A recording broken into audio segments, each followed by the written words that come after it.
Cette fois c'est fait, j'ai fini Breaking Bad. J'avais pas pleuré depuis Lost, j'avais pas autant vibré depuis l'ancien Walking Dead, j'avais pas crié au génie depuis jamais. Merci messieurs Cranston et Gilligan, vous avez fait de chaque spectateur une famille et aujourd'hui je suis des vôtres. Voilà, qu'est-ce que vous voulez que je vous dise moi ?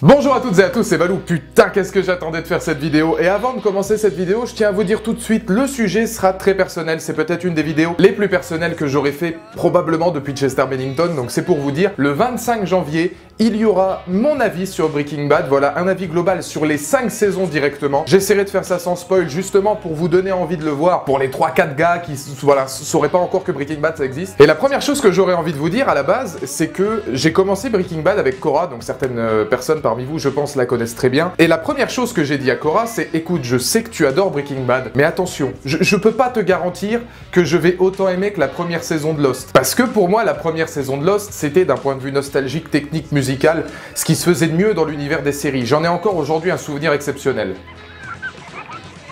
Et alors ? Tendre naïveté. Mais parce que Breaking Bad, mais voilà, on va pas parler de choses que tout le monde a déjà dit 20 fois, mais c'est la meilleure chose que j'ai jamais vue dans l'histoire de la série télé. C'est la plus belle chose que j'ai jamais vue, d'ailleurs, même dans l'espace du cinéma aussi, de performance d'acteurs. Breaking Bad a été une claque de 5 saisons monstrueuse. Le coup de génie, justement, dans la résolution de toutes les péripéties, enfin, moi j'en ai complètement perdu un câble, j'ai perdu la notion du bien et du mal. J'aurais pu vendre de la meth pour enrichir mes go, ou même l'inverse d'ailleurs, je sais plus.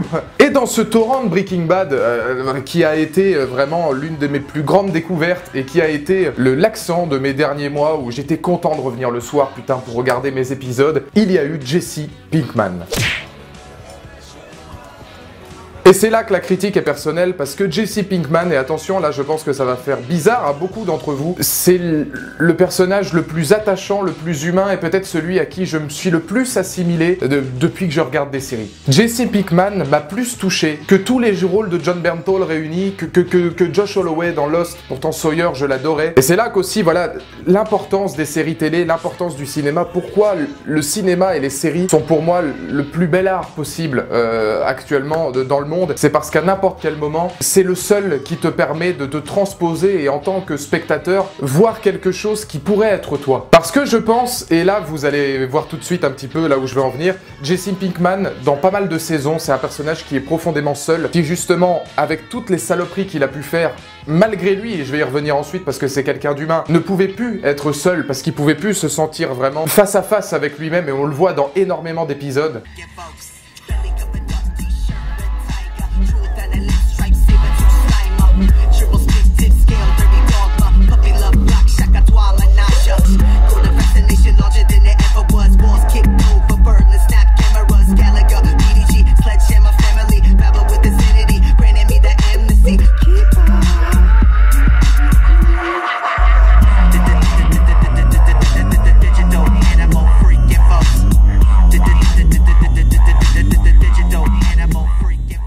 Et je pense qu'en tant que youtubeur, je me suis beaucoup retrouvé là-dedans parce que je suis quelqu'un qui a vraiment peur de la solitude aussi. C'est peut-être pour ça que je suis allé sur YouTube. Je pense que chaque personne, à un moment donné, qui décide d'aller sur YouTube, c'est peut-être pour certaines raisons, voilà, pour s'affirmer, pour essayer de se trouver une identité. Parce qu'à un certain moment, il a peut-être pas eu dans sa vie privée ce qu'il a pu avoir sur YouTube, une auditoire, une audience qui l'écoute, etc. Ou peut-être, comme moi, parce qu'au final, j'ai toujours eu tendance à vouloir faire quelque chose, j'ai jamais rien remis au lendemain, je peux pas rester en place plus de 30 secondes, parce que sinon je finis par m'ennuyer. Je suis content de faire ça parce que j'arrive pas à me retrouver seul. Et pourtant, là où j'ai vraiment aimé Jesse Pinkman, c'est qu'il se retrouve contraint et forcé, même entouré de 150 000 personnes, seul face à lui-même, seul face à ce qu'il a pu faire. Et ça m'a touché, et c'est un des plus beau moment, je trouve, de la série de Breaking Bad. Toute cette trame scénaristique où justement Jesse Pinkman doit faire face à lui et doit faire face à ce qu'il a fait, malgré le fait qu'il essaie d'être tout le temps entouré de personnes, bah moi ça a été pareil. Ça a été vraiment quelque chose dans ma vie qui a été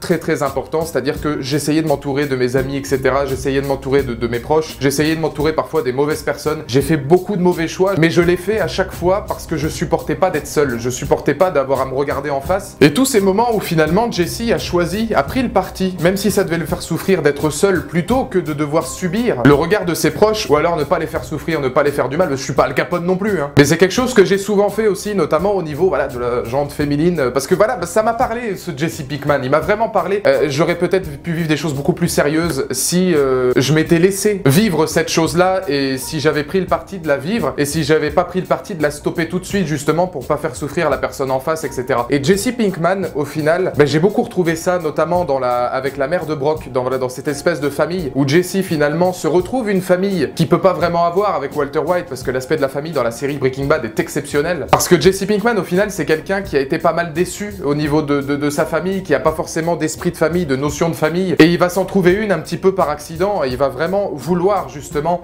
faire les choses bien, et faire les choses bien, c'est s'éloigner de cette famille-là. Et moi, je me retrouve encore une fois vraiment beaucoup là-dedans. Passer pour quelqu'un de pas bien, c'est beaucoup plus simple que, justement, accepter l'idée que des gens comptent sur toi, accepter l'idée que tu peux avoir, comment dire, une importance pour certaines personnes, parce que tu peux avoir peur de les décevoir. Jesse Pinkman, Sawyer, même Christian Troy dans Nip Tuck, c'est des personnages qui me parlent parce que c'est exactement ça. Refuser l'importance que tu peux avoir pour certaines personnes, refuser le fait que des gens peuvent peut-être compter sur toi, parce que pour toi c'est trop dur, parce que t'as peur de pas y arriver, et parce que justement c'est beaucoup plus simple de devoir mettre une distance vis-à-vis de ça. Jesse Pinkman l'a fait, mais Jesse Pinkman c'est la personne la plus humaine que j'ai jamais rencontrée. Parce que j'utilise le mot rencontrer, parce que pour moi Breaking Bad c'est une rencontre, où l'essence même de la série, c'est le spectateur te le mettre dans la famille. C'est-à-dire qu'à la fin de la saison 5, quand tout finit par se savoir et quand tout part en couille, tu prends parti et évidemment t'es mal pour tous ces mecs-là.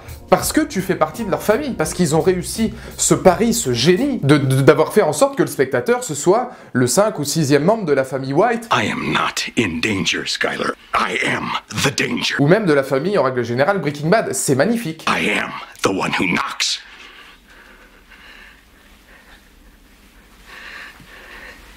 Est-ce qu'aujourd'hui, par Breaking Bad, et est-ce qu'aujourd'hui dans la société actuelle, et là je vous pose la question, il y a encore la place pour l'être humain? Est-ce que l'être humain qui essaie de faire les choses bien, qui pense avant tout aux autres avant de penser à lui, qui est peut-être un petit peu naïf et qui peut-être se fait balader à longueur de temps, est-ce qu'aujourd'hui, Breaking Bad nous a pas montré que l'être humain, c'était une espèce en voie de disparition, si j'ose dire. Parce que Jesse Pinkman, au final, la seule chose, hormis la méthamphétamine et le fait que je ne sais absolument pas cuisiner, même un cookie, moi, c'est vraiment, moi, si j'avais été plus humain finalement. Pour moi, le meilleur personnage de l'histoire des séries télé, pour l'instant pour moi, parce que son évolution est exceptionnelle, tout comme celle de Walter White, tout comme celle de Hank, enfin toute la série de toute façon, ce serait difficile de dissocier des personnages, même Mike, Gus, ils sont tous vraiment géniaux là-dedans. Mais j'ai eu un coup de cœur pour Jesse Pinkman, son incapacité justement à faire partie d'une famille, peu importe laquelle, le fait que voilà, il ait fait des mauvais choix, le fait qu'il prenne lui-même des distances vis-à-vis des autres, je me suis retrouvé tout simplement la puissance, et ça fait bizarre de vous dire ça, hein, parce que c'est vraiment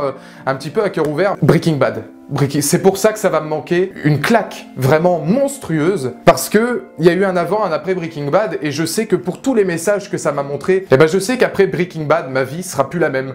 Et je pense que pour tous les gens, et un de mes meilleurs potes de Lille d'ailleurs, je sais, il est fan absolu de Breaking Bad, s'il regarde la vidéo, peut-être que lui me dira la même chose. Il y a un avant, un après Breaking Bad, je pense que quand tu commences la série et quand tu la termines, t'es plus le même, au même titre que tous les autres personnages. C'est la marque d'un personnage, voilà, Jesse Pinkman, qui pour moi, malgré ses frasques, malgré ses bitch, malgré ses yes, science bitch, malgré ses Monsieur White, j'ai réussi à voir en lui quelque chose que j'avais jamais vu ailleurs. Merci Bryan Cranston, merci Aaron Paul, merci Vince Gilligan, pour tout ce que vous m'avez donné. On se retrouve donc le 25 pour la critique, l'air de rien. Une critique beaucoup plus objective, mon avis sur Breaking Bad, même si vous l'avez déjà un petit peu. Et puis attention, vidéo humoristique, cette fois. J'annonce sur Walking Dead, dans les commentaires ci-dessous, n'hésitez pas à me donner votre point de vue. Ça, ce sera lundi. Et après, la critique de Mayhem, comme promis, avec Steven Yeun, parce que un coréen, c'est sympa.